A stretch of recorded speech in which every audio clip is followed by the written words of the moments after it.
Hi, Lady Stephanie. I have a quick question for you today. And my question is, how do I determine my stressors?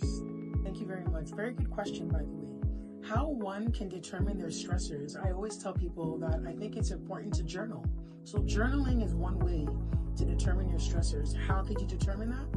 When you take time each day and you write things down, it enables you to actually notice a pattern in your day-to-day activity. And it also enables you to understand maybe when certain things happen to you or when certain things take place around you, you notice this is how you react towards it. Another way one can determine your stressors is by, asking friends that you're really close to. Let them give you feedback on how you react towards things. Let them give you feedback on how you respond to things.